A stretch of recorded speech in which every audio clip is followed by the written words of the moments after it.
अस्सलाम स्टूडेंट्स औज़ुबिल्लाहि मिनश शैतानिर रजीम बिस्मिल्लाहिर्रहमानिर्रहीम वबिशवाली सदरी वयस्सिर ली अमरी वहलुल उक़दतम मिन लिसानी यफ़क़हू क़ौली क़ुबिज़नी इल्मा क़ुबिज़नी इल्मा क़ुबिज़नी इल्मा। अच्छा जी, स्टार्ट करते हैं एमएसए 2 का सेशन। ये क्या कहते हैं, परफॉर्मेंस मेजरमेंट का एरिया जो है वो आज हमारा डिस्कस में है। अच्छा जी,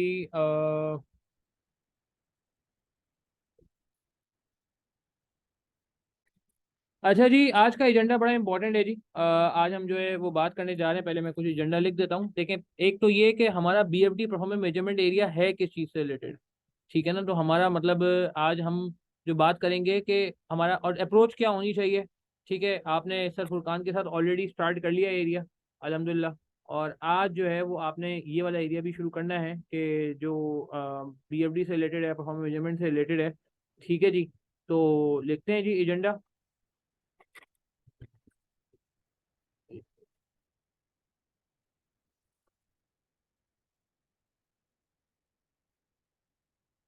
अच्छा जी, एक तो जो मैं एरिया कवर करा रहा हूँ वो एक परफॉर्मेंस मेजरमेंट एरिया।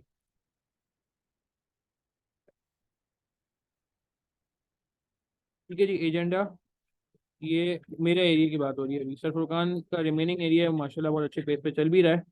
ठीक है, और MSA 2 से रिलेटेड बात हो रही है ऑब्वियसली, तो ये भी हम लिख लेते हैं कहीं साइड में ऑब्वियसली। अच्छा, एक तो परफॉर्मेंस मेजरमेंट का एरिया है जिसमें मैं अभी थोड़ी देर में बात शुरू करूंगा, और एक है BFD का एरिया। ठीक है जी, एक है BFD का एरिया। अच्छा, अब सवाल ये कि क्या मैं दोनों एरियाज कवर करा रहा हूँ, क्या मैं परफॉर्मेंस मेजरमेंट भी सिखा रहा हूँ और BFD भी सिखा रहा हूँ? नहीं। अब ये चीज़ मुझे समझानी है यहाँ पे। देखें जी, ये जो BFD का एरिया ना, ये ऑलरेडी अल्हम्दुलिल्लाह आप पढ़ चुके हैं। और मजे की बात ये है कि BFD का जो कोर एरिया है ना, वो यहाँ पे ज़्यादा टेस्ट होता भी नहीं। यहाँ पे ज़्यादा एग्जामिनर का फोकस वैसे तो परफॉर्मेंस मेजरमेंट तो, हाँ, BFD एरिया होता है, मगर BFD एरिया उस बारीकी से नहीं होता जिस बारीकी से हमने BFD के पेपर में देखा था। आप मेरी बात समझ रहे हैं?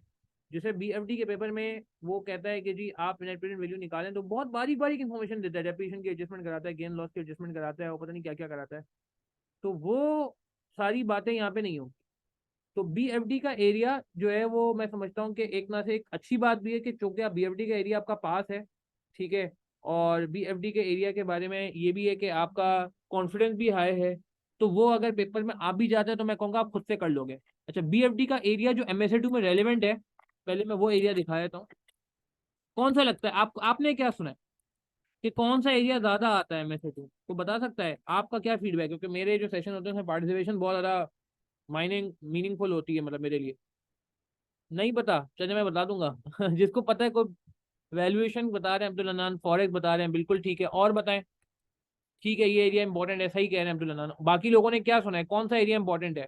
जहां से मलिक कह रहे हैं वैक, इन्वेस्टमेंट बेजल, फॉरेक्स। जवेरिया तबस्सुम कह रहे हैं इन्वेस्टमेंट बेजल और वैल्यूएशन। फरीना कह रहे हैं वैक। कलीमुल्ला कह रहे हैं मोस्टली मर्जर्स एंड एक्विजिशंस। ठीक है कलीमुल्ला, बताता हूँ मैं आपको कि और क्या रेलेवेंट होता है। ठीक है, और बाकी लोगों ने क्या सुना है कि थोड़ी बहुत आपकी भी एक अंडरस्टैंडिंग तो होगी ना। फैसल उस्मान कह रहे हैं फॉरेक्स एंड वैल्यूएशन। ठीक है, सही कह रहे हैं फैसल, बात करते हैं इस पे। और किसी का कोई इनपुट है? मैं सीक्वेंस से चलूंगा और फिर मैं बता भी दूंगा कौन सा ज्यादा इंपॉर्टेंट है। सलमान नईम कह रहे हैं NPV, source of finance, cost of capital, hedging. अच्छा, मैं अगर आपको बात करूं तो एक तो बेसिक इन्वेस्टमेंट अप्रेजल बिल्कुल भी, मगर इन्वेस्टमेंट अप्रेजल में भी ना मैं आपको बताऊं, इसमें जो ज्यादा रेलिवेंट होता है वो थ्योरेटिकल एलिमेंट होता है, यानी कि एप्लीकेशन बेस्ड। यानी कि एनपीवी कैलकुलेशन शायद ना पूछी जाए, एनपीवी की इवेल्युएशन पूछी जाए। इवेल्युएशन समझते हैं, इवेल्युएट कर दें। तो इवेल्युएशन ज्यादातर पूछी जाती है। कैलकुलेशन हाँ बहरहाल पास में आई हुई है, मगर वो इतनी ज्यादा ना तो कॉम्प्लेक्स होती है और इतनी फ्रीक्वेंट भी नहीं होती है। ठीक है, इतनी फ्रीक्वेंट भी नहीं होती। आप मेरी बात समझ रहे हैं? बहरहाल बिल्कुल इन्वेस्टमेंट बेजल आ जाता है। अच्छा, उसके बाद इन्वेस्टमेंट बेजल के बाद एक इसी में एरिया है सेंसिटिविटी एनालिसिस का। ये ICW में बहुत आया है, मगर मुझे MSA 2 में इतना ज्यादा नजर नहीं आया है, मगर मैं समझता हूँ इसकी बड़ी इंपॉर्टेंस है। जो लोग BFD, जो लोग क्या आप सब माशाल्लाह BFD पास कर चुके हो, तो BFD में आपने देखा है 2-3 मार्क 4 मार्क का पूछ लिया करता था कि बता दो भाई, सेंसिटिविटी निकाल के बता दो कि कितना सेंसिटिव है, क्योंकि सेंसिटिविटी एनालिसिस का प्रैक्टिकल एस्पेक्ट बहुत ज्यादा है। तो इसीलिए इस टॉपिक को भी थोड़ा सा खास तौर पे देखने की जरूरत है। अच्छा, फिर उसके बाद लिमिटेड एरिया वैक का, वैक का पूरा एरिया नहीं, लिमिटेड एरिया वैक का ऐसा ही जो होगा। अच्छा, ये एरिया मैं आपको नहीं बढ़ाऊंगा, ये मैं पहले से बता दूंगी। मैं लिखने का मकसद ये है कि ये मैं एक्सपेक्ट करूंगा कि आप बीएफडी के रजिस्टर से घुमा लेंगे। अगर आप मुझसे एक्सपेक्ट करें कि मैं पूरा बीएफडी वापस पढ़ाऊंगा तो वो हाँ, मैं आपको लेक्चर जरूर ओपन ओपन फॉर ऑल कर दूंगा। जो लोग MSA 2 दे रहे हैं हमारे रजिस्टर्ड स्टूडेंट, मैं अभी दिखा भी दूंगा पोर्टल पे। मगर ये जो डेडिकेटेड सेशन है MSA 2 के, उनका पर्पस कुछ और है, वो एक नेक्स्ट लेवल चीज है, वो मैं बताता हूँ उसका क्या मकसद है हमारे। मगर बहरहाल मुझे एक आइडिया भी देना है कि बहरहाल आपको ये आइडिया हो जाए कि बीएफडी का कौन कौन सा एरिया ज्यादा काम आने वाला है, वो मैं बता रहा हूँ। अच्छा, इसके अलावा मर्जर्स एंड एक्विजिशन का बहुत रोल है यहाँ पे जी, बहुत रोल है मर्जर्स एंड एक्विजिशन। ये मैं कह लूँ कि बिजनेस वैल्यूएशन को पहले मैं देखूंगा। आपको याद है, जो लोग मुझसे बीएफडी पढ़ते हैं उनको पता है बिजनेस वैल्यूएशन अलग से पढ़ाया जाता है और मर्जर एंड एक्विजिशन अलग से पढ़ाया जाता है। अच्छा, एक और चीज बल्कि मैं समझता हूँ पहले लिखनी चाहिए, वो ये कि यहाँ पे कभी कभार एडजस्टेड प्रेजेंट वैल्यू भी पूछ लिया जाता है। पोर्टफोलियो थ्योरी ज्यादा नजर नहीं आता, एडजस्टेड प्रेजेंट वैल्यू भी पूछ लिया जाता है। इसके अलावा अगर मैं बात करूं कि एक बहुत ही important area source of finance, debt से फाइनेंस करें या इक्विटी से फाइनेंस करें, ये बात बीएफडी में इतनी ज्यादा नहीं पूछी जाती थी, अब जाके बीएफडी में थोड़ा पूछा जा रहा है। मगर बीच में ये बीएफडी में नहीं आ रहा था ज्यादा। ठीक है, बिल्कुल मैं आपको बता दूंगा फरीना, बिल्कुल। ठीक है, तो सोर्स ऑफ फाइनेंस का एरिया भी गौर से देखने का। फिर बिजनेस वैल्यूएशन का एरिया तो बहुत ज्यादा समझो पेपर में, source of finance, business valuation, ये ऑलमोस्ट हर MSA के पेपर में ऑलमोस्ट नजर आएगा। और मर्जर एंड एक्विजिशन,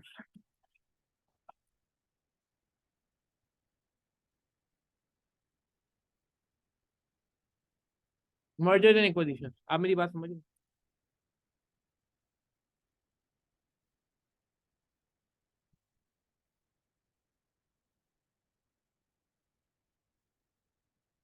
ठीक है। अच्छा, और इसके अलावा आपको क्या ज्यादा नजर आ सकता है? मैं सीक्वेंस इसलिए फॉलो कर रहा हूँ क्योंकि अक्सर ये वो सीक्वेंस है जो बीएफडी के अंदर फॉलो की जा रही होती है। ठीक है। अच्छा, फिर उसके बाद हम आ जाते हैं जी, मर्जर इक्विजिशन हो गया। अब आ जाए जी फॉरेक्स। फॉरेक्स में लिमिटेड एरिया मैं कहूंगा कि हमारे MSA में पूछा जाता है, ज्यादा एरिया नहीं पूछा जाता। जो कॉम्प्लेक्स फॉरेक्स है नॉर्मली नहीं पूछा जाता। हाँ, फॉरेक्स में मैं कहूंगा कि इसमें करेंसी भी आपके जहन में होना चाहिए। थ्योरी ज्यादा पूछी जाती है इसकी। Currency plus interest rate hedging, दोनों की बात होगी। इंटरेस्ट रेट हेजिंग के भी कुछ सवाल पास में हैं जो मैं 5 से के करा देता हूँ। ये सारा कंटेंट इंशाल्लाह आपको समझ आएगा। अच्छा, मेरा तरीकेकार क्या होगा, मैं आपको रास्ते में अप्रोच ही बता दूँ। देखिए जी, मेरे सेशन ऐसे आपको मिलेंगे आगे जाके कि हम करेंगे ICW का सवाल, जो मेरे आपको एजेंडे में नजर आएगा। दो तरह के क्वेश्चन नजर आएंगे, ICW के क्वेश्चन नजर आएंगे, ठीक है ना, और ICW के अलावा जो है MSA 2 के पास पेपर नजर आएंगे। अच्छा, मैं अप्रोच में ही बात करता हूँ। कोई बंदा अगर सेल्फ स्टडी कर रहा है और वो हमारे साथ लाइव में आज मौजूद है तो कोई टेंशन की बात नहीं, आपके लिए भी हम बात करेंगे कि आपको कैसे लेके चलना चाहिए। और जो लोग हमारे साथ हैं उनको तो जाहिर सी मुझे ही फॉलो करना है। तो ICW और MSA 2 के पेपर्स, ये हम जो है वो सॉल्व करते हैं, क्वेश्चन सॉल्व करेंगे। और इन क्वेश्चन को सॉल्व करने के दो पर्पज होंगे। एक पर्पज इस क्वेश्चन को सॉल्व करने का ये होगा कि हमारा जो MSA 2 का लेवल है वो हमें पता चल जाए कि MSA 2 में हमसे किस तरह के सवाल पूछे जाएंगे। सवाल का नेचर, सवाल की कैटेगरी, सवाल का मिजाज, सवाल का फ्लेवर, एग्जाम का फ्लेवर एक वो मिल जाए। और दूसरा फायदा ये होगा कि उनमें ये टॉपिक भी अप्लाई हो रहे होंगे, तो इन टॉपिक्स का रिवीजन भी हो जाएगा एक मॉडरेट लेवल पे। और दूसरी तरफ आपको MSA 2 का फ्लेवर भी मिल जाएगा। आप अगर ये एक्सपेक्ट करते हैं कि खाली मैं ये टेक्निकल चीजें बताऊंगा, नहीं, इसके मैं आपको लेक्चर ओपन फॉर ऑल कर दूंगा जो रजिस्टर्ड स्टूडेंट्स हैं। मगर जो MSA 2 के डेडिकेटेड सेशन है ना, उनमें आपको ये बात मिलेगी। मेरी बात समझ आ रही है? तो this is not a repeat of BFD, this is more than BFD, it is above BFD, it is advancement of BFD, it is advanced from what we have studied earlier. It's more application based, it's more practical based. How to achieve that practicality, how to achieve that mindset, how to fulfill examiner's expectation, ये हमारा objective होगा in session में। मेरी बात समझ आ रही? ठीक है जी। अच्छा, और कौन सा एरिया इसमें बहुत आपको काम का नजर आएगा? एक बहुत important area foreign investment appraisal का, जो BFD के अंदर भी इंपॉर्टेंट होता जा रहा है। जैसे BFD के अंदर भी जो चेंजेस आ रही हैं, आपको याद होगा मैं कुछ टाइम पहले बताता था कि भाई मैं चूंकि MSA 2 भी पढ़ा रहा हूँ तो मैं BFD में बताता था कि यार देखो इन चीजों को ध्यान में रख लो। तो आज वो टाइम आ गया कि मैं आपको एक्चुअली मिलवाऊं कि हाँ यार MSA 2 का मिजाज कैसा है। ठीक है। अच्छा, फॉरेन इन्वेस्टमेंट अप्रेजल ये भी आपने देखना है, ये भी, इसके भी सवाल आ सकते हैं। अच्छा, इसके अलावा जो अदर टॉपिक मैं समझता हूँ काम के हैं ना, उनमें मैं समझता हूँ कि आप लीज और बोरो का एक एरिया है जो अदर्स में मैं कहूंगा कि हाँ यार ठीक है, इसको भी देख लो। नॉर्मली मैंने देखा है कि लीज और बोरो के सवाल नहीं इतने ज्यादा बने, मगर यस इक्का दुक्का सवाल नजर आए। मगर ये जो मेन एरियाज है ना, जो अगर आप मुझसे बोलो कि तकरीबन हर हर पेपर में क्या आता है MSA 2 के, ये 3 टॉपिक तो आपके बेहतरीन लेवल पे पक्के होने चाहिए, बहुत ही बेहतरीन लेवल पे। ये आपको बहुत ज्यादा नजर आएंगे, मतलब ऐसा भी नजर आएगा कि मैं आपको सवाल शायद इंटरनेट हैजिंग का करा रहा हूँ, मगर उसके अंदर भी उसने हल्का तड़का लगाया होगा। एक बहुत ही प्यारा सवाल था जिसके अंदर जो है ना उसने हेजिंग की बात की थी फॉरेक्स की, उसके अंदर भी उसने कहीं ना कहीं उसको जो है ना मिला दिया था। तो कहने का मतलब है कि BFD का एरिया आपको पता होना चाहिए इस लेवल पे ज्यादातर, ठीक है। हाँ, एक और एरिया बहुत इंपॉर्टेंट है, सलमान नईम ने हाईलाइट किया, ये एरिया BFD से हट गया है। मगर सलमान आपने बहुत अच्छी बात की, सलमान आपने बहुत अच्छी बात की कि एक और एरिया जिसको आपने मार्क करना है वो है वर्किंग कैपिटल का। इस पे सवाल भी बना था आई थिंक 2 अटेम्प्ट पहले, ज्यादा मुश्किल सवाल नहीं था, मगर चूंकि वर्किंग कैपिटल लोग BFD से हट गया है, ये इसको भी मैं कहूंगा कि आप हाईलाइट कर लो। अच्छा, ये एरिया ऐसा है जिसको मैं लेक्चर पहले से अवेलेबल कर दूंगा ताकि आपको लास्ट मोमेंट में परेशानी ना हो। ये एरिया आप समझ लो इतना से पहले BFD में होता था, जो लोग पुरानी स्कीम में हैं से हैं, जिन्होंने 2022 से 2021 से पहले BFD दिया था, 2021 में BFD दिया था या उससे पहले BFD दिया था, उनको जो बात पता है कि वर्किंग कैपिटल पहले मैक पोर्शन के साथ होता था। याद आ रही है बात किसी को? कोई है में से पुराना बंदा? हाँ, कोई ऐसा है जिसने BFD पहले पास कर लिया हो आप में से? कोई है? ठीक है, हैं लोग हैं। ठीक है, आप नहीं है, अच्छा जो है उनसे पूछा जा रहा है चंदा। ठीक है लोग हैं, बस सही है। मगर भाई ये बात ध्यान में रख लो, आप लोग के एक अच्छे एफर्ट से काम करना है। मैं डायरेक्शन में ही बात करूंगा कि कैसे MSA 2 लेके चलना चाहिए, जनरल अप्रोच की बात करूंगा यार। ये टाइम इंशाल्लाह आखिरी टाइम बनानी है, क्वालिफिकेशन चाहिए इस बार इंशाल्लाह भाईजान, ठीक है ना? चलो, अच्छा, तो ये बात हो गई कि BFD का वो एरिया, हाँ बिल्कुल इंशाल्लाह जी बिल्कुल। BFD का ये एरिया जो है बहुत ही ज्यादा मैं समझता हूँ कि आपने देखना है। बाकी देखा जाए तो आप बोलोगे सर आपने तो ऑलरेडी BFD पूरा ही लिख दिया, क्या बचा है इसमें? मेजोरिटी तो चीजें आपने लिख दी। हाँ यार लिख दी, इसीलिए लिख दी कि भाई BFD का रजिस्टर रिवाइज करना है। अच्छा, BFD का रिवीजन कहाँ से होगा? BFD का रिवीजन 2 जगह से होगा, अब ये भी सुन लो। आपका जो BFD का रिवीजन है, मैं अभी परफॉर्मेंस मेजरमेंट की बात नहीं कर रहा, परफॉर्मेंस मेजरमेंट में मुझे बहुत बात करनी है, ठीक है, जो कि इस वीडियो में भी होगी और अगली वीडियो में भी होगी। BFD के रिवीजन करने के लिए आपका 2 रास्ते हैं। एक तो ये कि सबसे सिंसियर एडवाइस ये है कि आप अपने BFD को रिवाइज करेंगे BFD के रजिस्टर से। आपने मुझसे पढ़ा है, आप मेरे जो मैंने रजिस्टर बनवाया था आपसे, आप वो रिवाइज कर लें। आपने मुझसे नहीं पढ़ा, किसी और टीचर से पढ़ा, कोई बात नहीं थी, सब माशाल्लाह एफर्ट करते हैं, आप BFD पास कर चुके हैं। तो आपके लिए सबसे बेस्ट जो फर्स्ट हैंड मैं समझता हूँ कि सोर्स होना चाहिए ना रिवीजन का, वो आपका रजिस्टर होना चाहिए। रजिस्टर होना चाहिए और वो किताब होनी चाहिए जो आपने BFD में फॉलो की थी, चाहे वो आपने स्टडी टेक्स्ट फॉलो की हो या आपके टीचर की किताब हो या मेरी किताब हो, जो भी हो, whatsoever. I just want you all to just revise BFD from your register. But sir मुझे तो BFD पास किए हुए 2 साल हो गए, मुझे तो BFD पास किए हुए बहुत टाइम हो गया, सर मेरा BFD का रजिस्टर तो खो गया, मैंने अपने जूनियर को दिया था कि BFD पास हुआ था, तो मैंने कहा अच्छा चलो रख लो, उसने घुमा दिया, सर मेरे पास रजिस्टर नहीं है, अब मैं क्या करूं? आपके लिए फिर हमने ये किया है कि पोर्टल रेफर कर लें।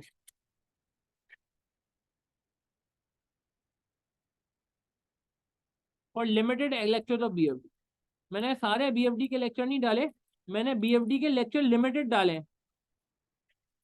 सर ये कहाँ पे है? ये पोर्टल पे है। क्या ये अवेलेबल है? हाँ जी अवेलेबल है। रजिस्टर्ड स्टूडेंट अपने पोर्टल पे जाएंगे तो उनको लास्ट में कुछ नजर आएंगे, मैंने कुछ टॉपिक के ऑलरेडी अपलोड कर दिए और कुछ टॉपिक के मैं इंशाल्लाह जल्द अपलोड कर दूंगा ताकि आपका टाइम जाया ना हो। क्या हम आपको दिखा दें? दिखा देते हैं आपको यार,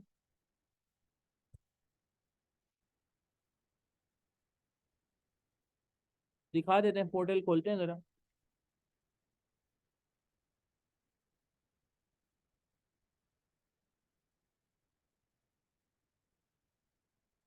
ये पोर्टल आपको नजर आ रहा होगा,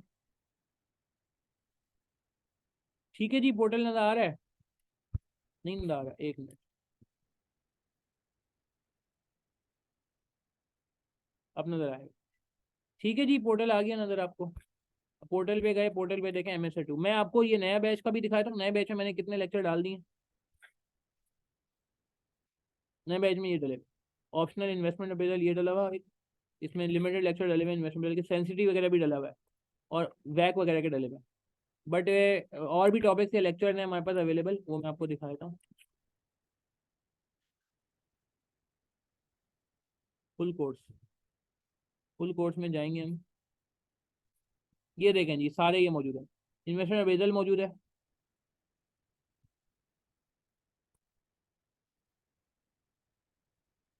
फिर आ जाए आप, वैक मौजूद है, बिजनेस वैल्यूएशन मौजूद है।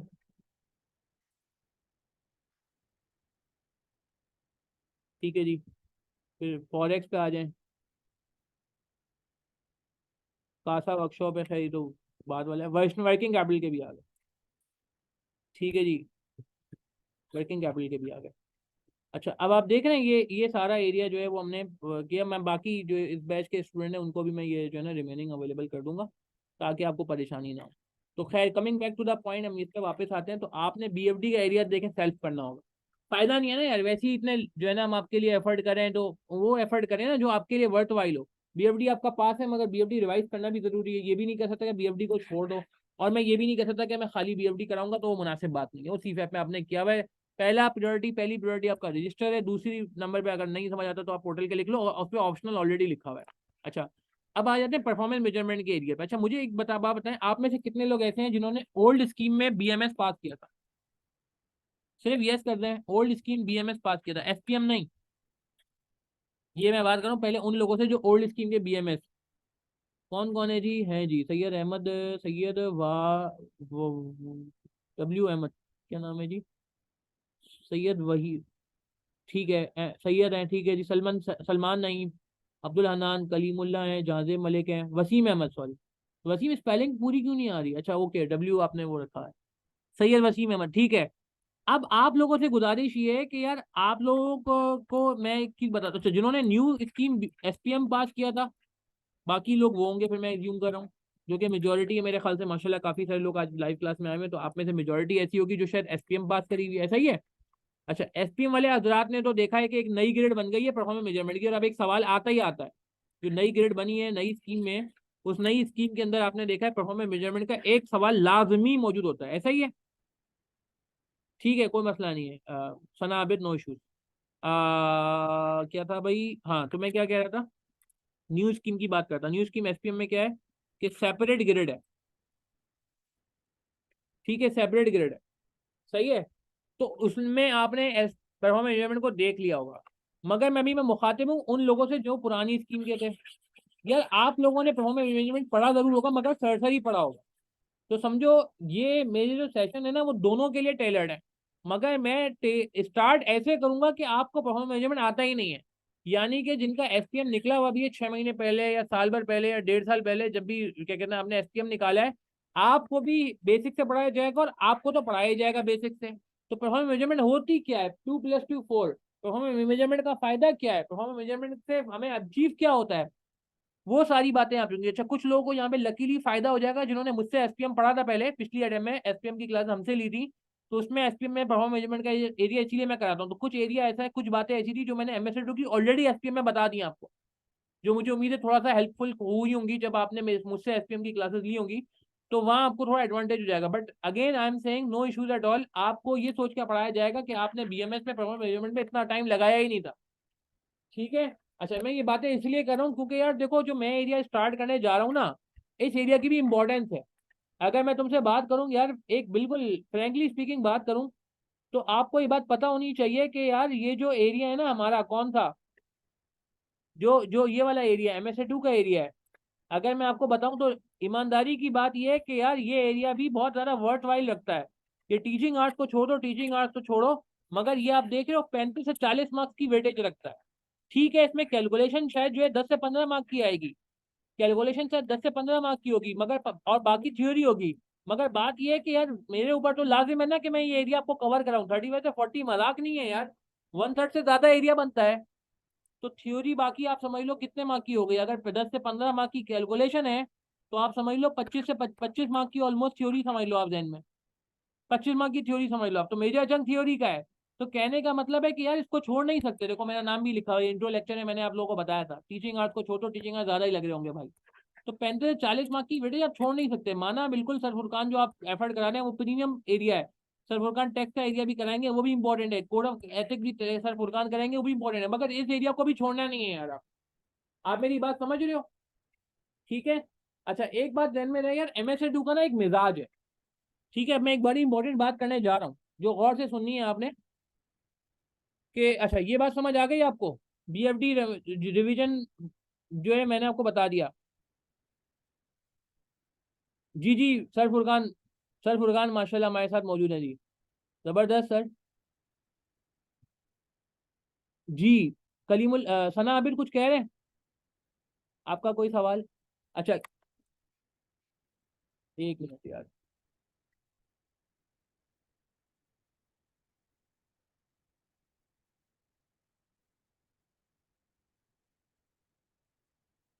अच्छा, सर फुरकान आप कुछ कहना चाहते हैं तो जरा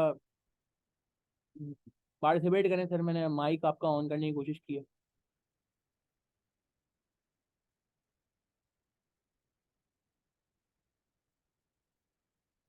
जी जी जी, सर फुरकान आप अनम्यूट है। जी अस्सलाम वालेकुम सर, आवाज आ रही है? इस्लाम सर, क्या हाल है? That's good, nice to see you sir. माशाल्लाह, आप वर्किंग डे में भी बड़ा मुश्किल होता है मुझे पता है, आप सेशन में आए। जी जी सर, कैसे हैं? बाकी सब ठीक है? जी, और यकीन करें अच्छा आप, सर बेसिकली मुझे ना। बताऊं, बड़ा जिसे कहते हैं ना डेडिकेशन के जी लिए जी लाइव क्लासेस सर कंडक्ट करते हैं वीकेंड पे, जो सर की लाइव क्लासेस होती हैं वो आपने मिस नहीं करनी है। ठीक है। जी सर, आप कुछ वैल्यूबल एडवाइस देना चाहें हमारे बच्चों को तो ज़रा बताएं, फिर हम कंटिन्यू जी। करेंगे। अच्छा सर, बेसिकली बीएफटी की सजेशन जो आपने अभी रिवीजन के हवाले से बात करें तो उसमें एक सजेशन थी, क्योंकि मैंने उसको प्रैक्टिकली खुद मैं कहूंगा कि मैंने उसको फेस किया है। तो एक बहुत जबरदस्त चीज है। एक तो सर ने जो कहा ना, बाकी सब स्टूडेंट्स के लिए मैं बता दूं जल्दी से। सर ने जो एडवाइस किया कि हमने पोर्टल पे ना डेडिकेटेड लेक्चर्स डाले हुए हैं, तो वो आप देखें। लेकिन अगर इसके बाद भी अगर आपके पास टाइम बचता है ना, तो एक बहुत जबरदस्त चीज होती है जो मैंने खुद इस चीज को है ना अप्लाई किया था। आप पास पेपर्स एक दफा जरूर घुमा लें। पास पेपर्स एक दफा देख लें, खास तौर पे ये जो एरियाज हैं जो सर ने आइडेंटिफाई किए हैं, चाहे वो एनपीवी एनालिसिस हो गया, एपीवी हो गया। और एक और चीज मैं आपको बताता हूँ सर, अभी हमने पेपर देखा है कि काफी उसकी है ना स्कीम चेंज हो गई। अगर शुरू के पेपर होते थे वो काफी जो है ना उसमें कैलकुलेशंस आती थी, लेकिन क्योंकि आई कैप है तो कभी भी है ना कैलकुलेशन का एक मेजर पार्ट वो दे सकता है। इससे हम कभी भी डिनाई नहीं करेंगे कि वो हो सकता है, क्योंकि सिलेबस का तो पार्ट है। वो हो सकता है एनपीवी फुल फ्लैज कैलकुलेट करने के लिए भी दे दे, क्योंकि आई कैप है ना, पहले उसने नहीं किया। पहले वो करता था, बीच में उसने छोड़ दिया, हो सकता है वो दे दे। तो मैं इसके लिए जरूर ये सजेस्ट करूंगा कि एटलीस्ट एक से दो क्वेश्चंस आप एनपीवी के जरूर करें, ताकि आप एटलीस्ट आपकी कैलकुलेशन से आप बिल्कुल आउट ना हो गए हो। जब आपके पास पेपर आए, आपको आता होता हो, लेकिन आप वो कर ना पाए जस्ट बिकॉज आपने प्रैक्टिस ही नहीं किया। तो इस चीज को और एम्फोसाइज करने के लिए कि बीएफडी भी बहुत ज्यादा इंपॉर्टेंट इसलिए भी है कि एक तो अगर आपने देखा हो कि पेपर में वो कॉन्सेप्ट्स को बिल्कुल यानी कि छोटे छोटे कॉन्सेप्ट्स को बिल्कुल डिफरेंटली कैलकुलेट करवा रहा होता है, और वो फुल फ्लैज क्वेश्चन भी दे सकता है। और प्लस वैसे भी इसके साथ फेमिलियरिटी होना बहुत ज्यादा जरूरी है, वरना फिर आप एक फुल जो कहते हैं ना होलिस्टिक व्यू एमएससी 2 का जो मिजाज है, आप उसको कभी भी वो इंडिपेंडेंटली या तो कैलकुलेट कर रहे होगे या इंडिपेंडेंटली सिर्फ थ्योरी कर रहे होगे, दोनों को मिला के जो आंसर बनाना है वो आप कभी भी नहीं कर पाओगे। तो ये दो सजेशन थी मेरी तरफ से। एक तो ये कि आपने पास पेपर से जरूर देखना है, पास पेपर्स आपने घुमाना है, और at least full flash question BFD के दो तीन चार क्वेश्चन एनपीवी के जरूर कीजिएगा। तो ये दो चीजें थी सर, थैंक यू। बिल्कुल बिल्कुल, देखें इसमें सर की बात को मैं एक और कंटिन्यू करूं सर, इसमें आपको बताएंगे पहला सवाल 50 मार्क का आता है सर, ऐसा ही है? जी बिल्कुल सर। तो 50 मार्क का सवाल ऐसा तो नहीं होता ना हमारे पास कि डायरेक्ट किसी एक एरिया पे हो। आई थिंक वो उसमें अगर मैं ग्रिड को दिखाऊं, स्टूडेंट्स को स्क्रीन पे ग्रिड आ रही होगी, तो if I am not wrong, अभी हमने क्या कहते हैं, सवाल फॉरन मेरे सामने नहीं है, उसमें आई थिंक हमारा स्ट्रेटेजिक मैनेजमेंट का एरिया भी होता है एक पार्ट, फिर एक पार्ट इधर से भी आता है, फिर 5-10 मार्क उसी में टेक्स्ट प्लानिंग होता है, उसी में सीओसीजी होता है। ऐसा ही है सर? एथिक्स वगैरह सब सर मिला के बेसिकली 50 मार्क का देखे सवाल ना, बनता है ना? तो वो भी एक मसला हो जाएगा ना कि बिल्कुल अगर जैसे आपने हम बाकी एडवाइस चीज दे उसको, रहे हैं। जी जी बोले, ऐसा जी ही है ना सर? बिल्कुल सर, यही बात है ना कि जिस तरह बिल्कुल प्रोफेशनली जिस तरह हम एडवाइस दे रहे होते हैं, वो पूरा जो है ना सिनारियोज में सब कुछ बिल्ट इन होता है। मतलब आपको ऐसा नहीं हो सकता कोई एक एरिया नहीं आता हो तो आप जो है ना फिर अलग से आंसर कर दोगे, तो वो बिल्ट इन होता है, वरना आप कंप्लीट कर ही नहीं पाओगे। खास तौर पे ये बीएफडी और आपका जो बीएम वाला पार्ट है, जो आजकल एसपीएम हो गया है, बिजनेस मैनेजमेंट। और फिर टैक्स वगैरह तो क्योंकि इंडिपेंडेंटली भी टेस्ट हो होते हैं, वो एक अलग कॉन्सेप्ट है, लेकिन ये दो तो बिल्कुल ही यानी कि आप समझ लें एक दूसरे के साथ साथ चल रहे होते हैं। और बल्कि हमने अपने रिसर्च वर्क में ये चीज बताई है। अगर वो स्टूडेंट्स के साथ मैं दोबारा भी शेयर कर दूंगा, हम लोगों ने देखा था कि क्या स्टूडेंट गलती कर रहे होते हैं, तो वो बल्कि आईकैप ने भी और आईसीडब्ल्यू ने भी ये ब्लंडर बताया कि ऐसा लग रहा होता है पेपर में कि कैलकुलेशन वाला पार्ट बिल्कुल अलग या तो चल रहा है, और बिल्कुल थ्योरी बिल्कुल। वाला पार्ट बिल्कुल अलग चल रहा है। कनेक्टिविटी, ये सिर्फ कनेक्टिविटी नहीं है। इसलिए कि हमने दोनों का होलिस्टिक व्यू नहीं लिया, और उसको दोनों में से कोई एक चीज वीक है तो जाहिर सी बात है वो बंदा जो स्टूडेंट होगा वो वहाँ पे एम्फेसाइज करेगा जो उसको आती होगी, तो चले ये बेस्ट हो गया, दोनों को साथ लेके चलना है। बेस्ट हो गया। अच्छा सर, एक सवाल आपसे रिलेटेड आया, बस फिर हम कंटिन्यू करते हैं सेशन को। ये सैयद वसीम अहमद ने पूछा, आपकी लाइव क्लासेस में कल क्या होगा, कौन सा चैप्टर चलेगा, कल वो बंदा लाइव में आना चाह रहा है, तो सिर्फ एक आइडिया हो जाए, आप कल लाइव में क्या कवर जी करेंगे? इंशाल्लाह परफॉर्मेंस मैनेजमेंट को हम आगे बढ़ाएंगे, और एक स्टूडेंट का आंसर है वो आप उसका रिव्यू होगा इंशाल्लाह। स्टूडेंट का आंसर भी रिव्यू होगा, ठीक है, तो ये अब ग्रुप पे अपडेट कर देंगे, तो आप ग्रुप फॉलो कर लें वसीम। सर रात में जब टाइम अपडेट करेंगे, नॉर्मली टाइम हमारा सेम ही रहता है, तो उस वक्त सर एजेंडा भी लिख देंगे इंशाल्लाह।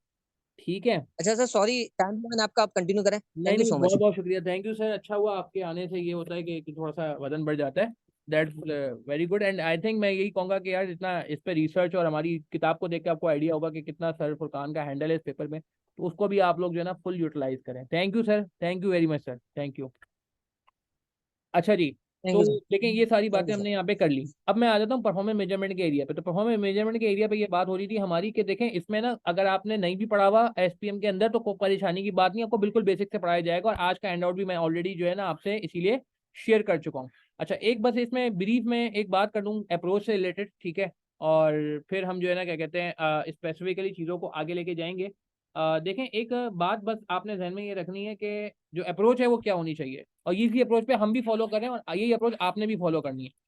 अप्रोच सिर्फ और सिर्फ आपने जो ध्यान में रखनी है वो ये करनी है, पहले आपने कॉन्सेप्चुअल रिवीजन करना है। अच्छा, मैं अब जनरल बात करूँ एमएसए2 की, ये मैं आपसे अपने एरिया की बात नहीं कर रहा, मैं अब आपसे ओवरऑल एमएसए2 की बात कर रहा हूँ कि जब आप एमएसए2 को देख रहे होंगे तो आपके ध्यान में क्या होना चाहिए, फिर मैं स्पेसिफिक जरा ये एरिया शुरू करता हूँ। सबसे पहले आपके पास कॉन्सेप्चुअल रिवीजन होना चाहिए। अच्छा, मैं रिवीजन का वर्ड इसलिए यूज कर रहा हूँ क्योंकि यार देखिए कोई नई चीज नहीं है। बीएफडी आपने पहले पढ़ा हुआ है, पास किया हो जब भी आप एमएसए2 देने के लिए एलिजिबल हुए।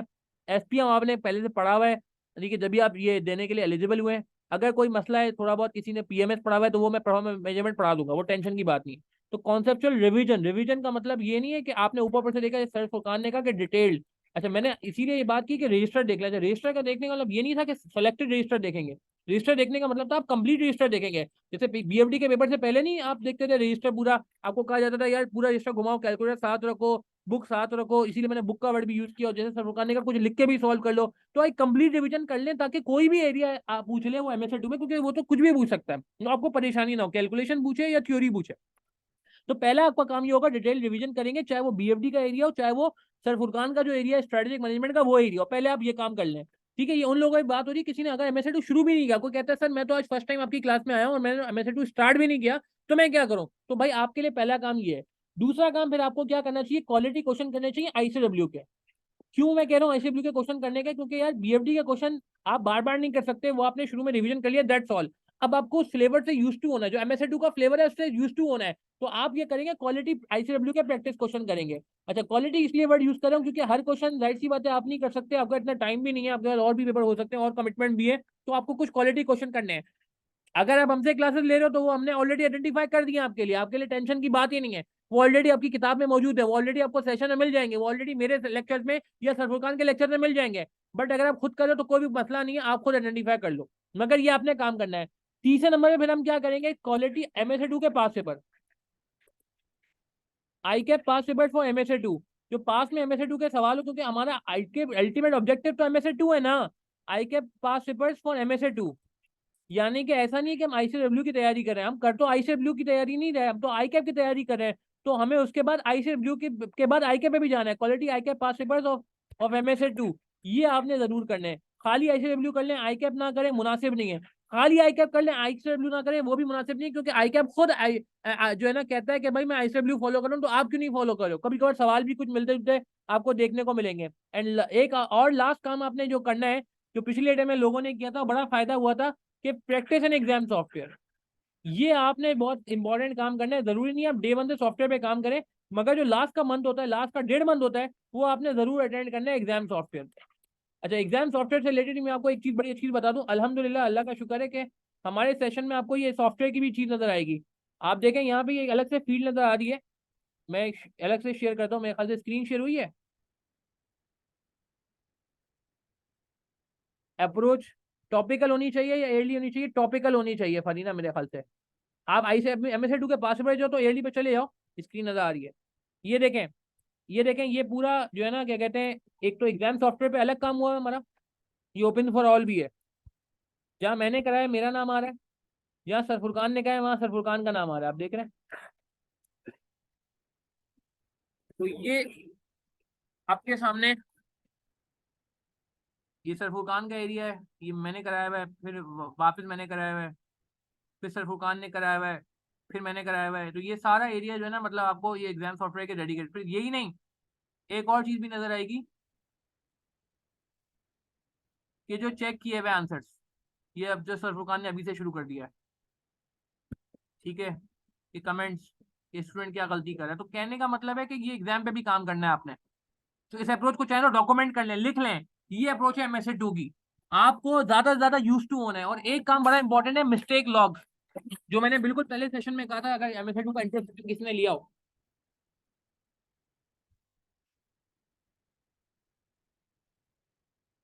Review your mistakes. ये लोग नहीं करते कि जो गैप आ रहा है आपका आंसर मैच नहीं करेगा एग्जामिनर के आंसर से, गैप आएगा आएगा, आने दें, मगर उसको कहीं लॉग करें, डॉक्यूमेंट करें, लॉगिंग करें, लिखें। अब बात समझ आ रही है? This is the right approach for MSA 2। just start with the revision and just end with what you are lacking।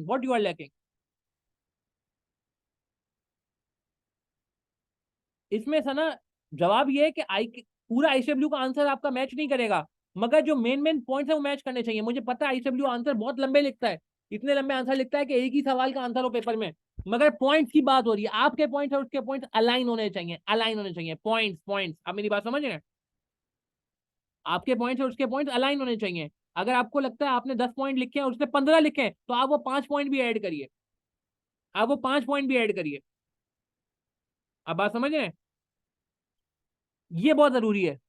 Review और मिस्टेक्स, रिव्यू और mistakes, this is the most important one. मगर ये उसी वक्त हो सकेगा जब आप अच्छे लेवल पे काम करेंगे। अभी आप डायरेक्ट काम करने जाएंगे तो आपकी मिस्टेक्स ही मिस्टेक्स आएंगी, होंगी। अच्छा एक मिनट, अजान हो रही है, मैं यार अजान के वक्त नहीं बात करना चाह रहा। आप लोग प्लीज इसको नोट कर लें, मैं अजान के बाद बात करता हूँ। काइंडली इस बातों को नोट कर लें, आप ये एरियाज भी नोट कर लें, ये हाईलाइटिंग भी नोट कर लें, ये अप्रोच भी नोट कर लें। मैं आपसे 2 मिनट बाद बात करता हूँ, अजान के बाद 2 मिनट रुकेंगे। अच्छा जी, कुछ सवाल आए हुए हैं, पहले मैं उनके जवाब दे देता हूँ, फिर मैं आगे बढ़ूंगा। जी रिकॉर्डिंग इसकी मिल जाएगी आपको Khadija, no issues at all. कोई अगर हमसे नहीं भी ले पा रहा लेट से, ये मैं रिकॉर्डिंग ओपन फॉर ऑल कर दूंगा। मुझे थोड़ा टाइम दीजिएगा, मैं रात में कोशिश करूंगा लेट नाइट तक ना ये लेक्चर की रिकॉर्डिंग जो है वो सर्कुलेट कर दूँ सोशल मीडिया पर, बाकी मतलब व्हाट्सएप ग्रुप में भी। अगर आप व्हाट्सएप ग्रुप पे नहीं हो तो मुझे नंबर पे मैसेज कर दीजिएगा, इस नंबर पे मेरे पर्सनली, तो मैं आपको लिंक भी भेज दूंगा इंशाल्लाह कि ये कहाँ पे जो है ना मैंने वो किया है, ठीक है। मैंने ये व्हाट्सएप ग्रुप पे इंशाल्लाह उसका लिंक आ जाएगा। अच्छा जो सवाल आ रहा है अब्दुल अनान का, बहुत वैलिड सवाल है, अब्दुल अनान का ही कहना है। अच्छा पहले फरीना ठीक है, अब्दुल अनान के सवाल पे बात कर लेते हैं, फिर फरीना के सवाल पे भी बात कर लेते हैं। अब्दुल अनान बिल्कुल सही कहा, थिंकिंग प्रोसेस का मसला आता है। देखिए यही तो इशू है। अब वो एक अलग बात है कि देखिए थिंकिंग प्रोसेस क्रिएट करने के दो दो रास्ते हैं। पहला रास्ता ये है कि आप या तो ये करेंगे, खुद प्रैक्टिस करें, और फिर आप ये देखें कि यार आप क्या सोच रहे हैं और आई कैप क्या सोच रहा है, या आप क्या सोच रहे हैं आईडब्ल्यू क्या सोच रहे हैं, और फिर उसकी मिस्टेक्स को लिखें ताकि आपका थिंकिंग आहिस्ता आहिस्ता अलाइन होता जाए। जब आप मिस्टेक्स को डॉक्यूमेंट करेंगे तो आपको रियलाइज होगा कि आप गलती क्या कर रहे हैं। दूसरा तरीका वो है जो सर फुरकान करते हैं अपने सेशन में, या जो मैं करता हूँ, कि हम कोशिश करते हैं कि यार हम आपका थॉट प्रोसेस क्रिएट करें कि पेपर में सोचना कैसे है। अगेन मैं ये नहीं कहूंगा कि यार मतलब जिसे कहते हैं कि हमारा जो कहते हैं तरीकेकार होता है वो 100% एक्यूरेट हो जाता है और बिल्कुल सारे पॉइंट एग्जामिनर से मैच कर जाते हैं, ऐसा नहीं है। मगर एक आइडिया मिल जाता है, फूड फॉर थॉट मिल जाता है। अब ऑब्वियस ही बात है, हम ये कहेंगे नहीं यार हमसे लेक्चर लोगे तो ही आपका थिंकिंग लेवल बनेगा, ये गलत बात है।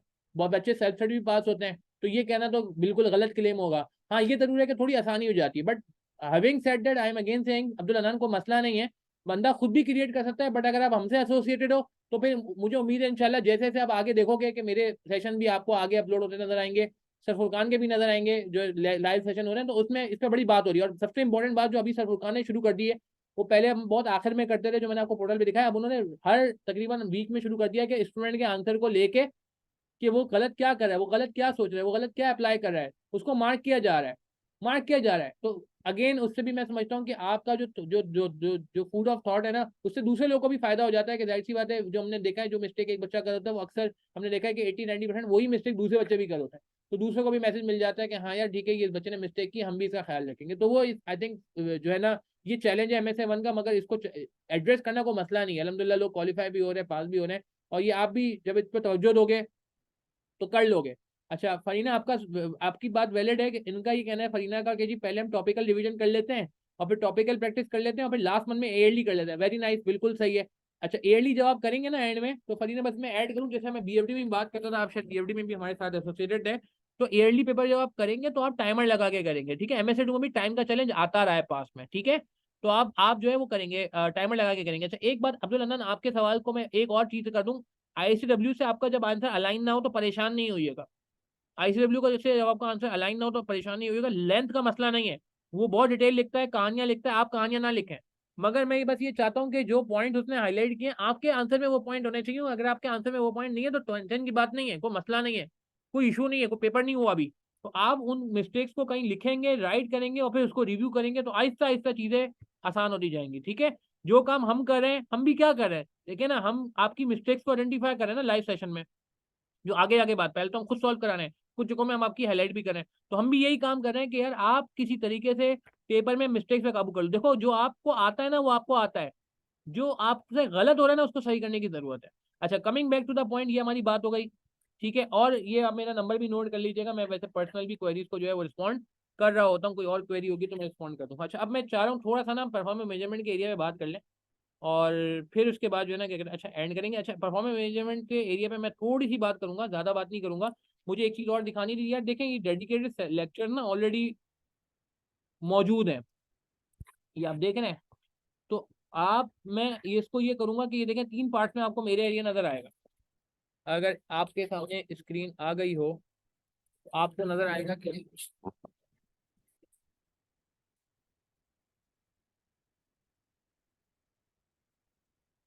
हुई, स्क्रीन चेंज हुई।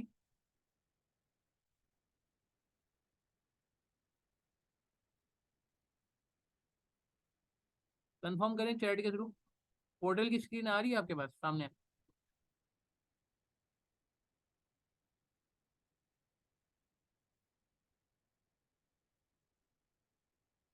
ठीक है, तो आप देखें इसमें performance measurement and BFD area, एक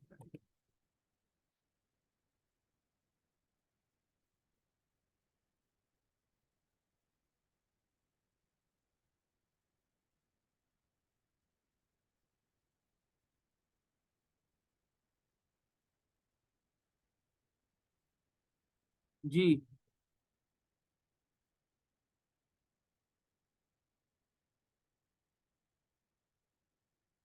तो हाँ ठीक है ठीक है, थैंक यू। अच्छा ये देख रहे हैं इसमें ये सारा का सारा जो है ना मतलब एरियाज आपको नजर आएंगे। फिर क्वेश्चन आने शुरू हो जाएंगे, होमेज लिमिटेड, फिर आपको ये क्वेश्चन नजर आ रहा है जी, मिसाल के तौर पे होमेज का पार्ट 2 आ गया, फिर होबार्ट आ गया, फिर एमएसए 2 का 2022 का सवाल आ गया, फिर एनालिटिकल टेक्निक्स पे सवाल आ गया आईसीडब्ल्यू का, फिर ब्रिटिश फ्रेंड, ये भी आईसीडब्ल्यू का सवाल आ गया, फिर ब्रिटिश फ्रेंड कंप्लीट हुआ हुआ है, फिर आईसीडब्ल्यू का पास पेपर आ गया 2018 का। तो आप देख रहे हैं डेडिकेटेड लेक्चर्स हैं जिसमें एमएससी और आईसीडब्ल्यू आपका कवर हुआ हुआ है। पहले पार्ट में ये है, फिर सेकंड पार्ट में उसके आगे 9 8 के आगे चलेगा। तो ये आपके पास टोटल इंशाल्लाह टोटल टोटल जो है 24 लेक्चर्स जो है वो ऑलरेडी मौजूद है, जिसपे ये सारा आईसीडब्ल्यू एमएसए 2 रेलिवेंट। अब आप देखें एपीवी का सवाल भी है, एडजस्टेड प्रेजेंट वैल्यू का सवाल भी है, इक्विवेलेंट एनुअल कॉस्ट मेथड आपको याद हो एक एसिड रिप्लेसमेंट में होता था उसका सवाल भी है, एनपीवी एंड सेंसिटिविटी एनालिसिस ये भी देखें इसमें कवर्ड है। फिर उसके अलावा आप और अगर आगे चलेंगे तो यहाँ पे जो है merger acquisition interest rate hedging, तो जितने भी मैक्सिमम एरियाज पे सवाल बन सकता है डाइवर्सिफाइड अल्हम्दुलिल्लाह वो ऑलरेडी मौजूद है इसमें। इंटरेस्ट रेट फ्यूचर्स पे सवाल एक ऑलरेडी आया हुआ है पास पेपर का, बड़ा अच्छा था, नवंबर 2019 की आईसीडब्ल्यू का ये सवाल है, आईसीडब्ल्यू के नवंबर 2019 का, वहां पेपर नवंबर में होता है, आप देख रहे हैं। फिर आप सेकंड पार्ट में देखें परफॉर्मेंस मेजरमेंट का पास पेपर का सवाल 2021 का एक बड़ा अच्छा था किया, रिवर्स टेक ओवर एक बड़ा प्यारा कॉन्सेप्ट है, विंटर 22 में आया था, विंटर 22 ज्यादा पुरानी बात नहीं है, तो ये आपके पास देखें कवर्ड हुआ है। आईकैप सॉफ्टवेयर पे हमने विंटर 22 का सवाल पूरा सॉल्व किया हुआ है।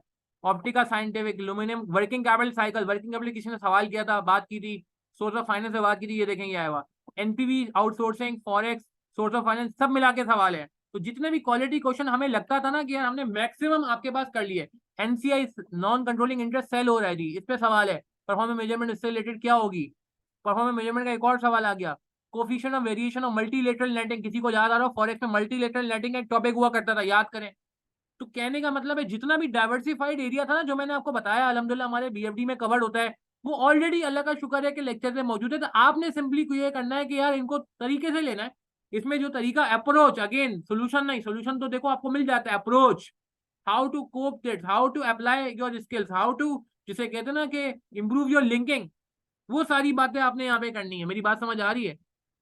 अच्छा, अब हम एक दफा जल्दी से परफॉर्मेंस मेजरमेंट में बात करेंगे, और फिर नमाज का भी टाइम हो रहा है, तो नमाज का भी हमें जो है ना यहाँ पे क्या कहते हैं ब्रेक करना होगा, एंड करना होगा। ये पूरा एक हैंडआउट मैं डेडिकेटेड ऑलरेडी अपने ग्रुप्स में शेयर कर चुका हूँ। किसी को आज हैंडआउट नहीं हो तो मुझे व्हाट्सअप नंबर पे मैसेज कर दीजिएगा, मैंने व्हाट्सअप नंबर ऑलरेडी शेयर किया हुआ था। अच्छा, ये बस मैं एक छोटी सी बात करूंगा यहाँ पे, ताकि एक कम से कम इंट्रोडक्शन तो हो जाए हमारा यहाँ पे। अच्छा जी, देखिएगा गौर से प्लीज।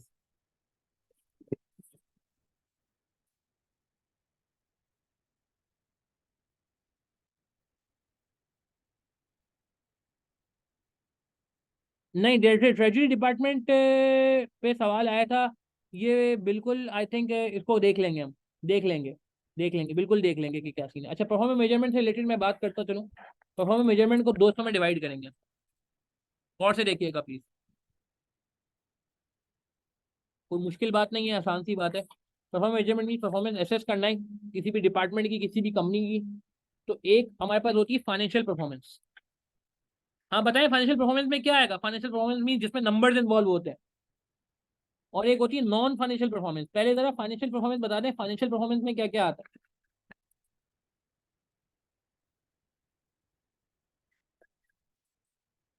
है? पार्टिसिपेट करें थोड़ा सा प्लीज, क्या कहते हैं आप?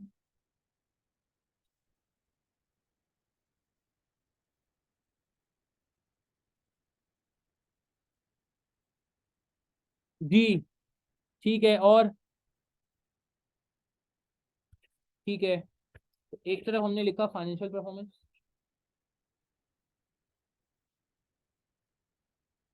और एक तरफ हमने लिखा नॉन फाइनेंशियल परफॉर्मेंस।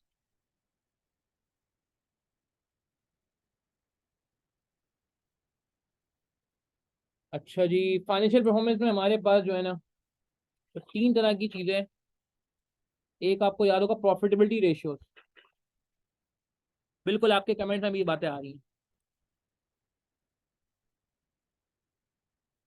ठीक है, प्रॉफिटेबिलिटी रेशियोज में क्या क्या आएगा? जीपी मार्जिन, बहुत मशहूर। और बिल्कुल सही है, प्रॉफिट और बैलेंस शीट से रिलेटेड। मगर ज्यादा मैं प्रिसाइज बात करूँ, प्रॉफिट और बैलेंस शीट से ज्यादा जो अच्छा पता चलेगा, रेशियो पर निकालेंगे तो पता चलेगा ना, GP margin, NP margin etcetera. Second number पे लिक्विडिटी रेशियोज। लिक्विडिटी रेशियोज में क्या आता है? Asset turnover, quick ratio, current ratio, हाँ, debtor turnover, payable turnover, payable days.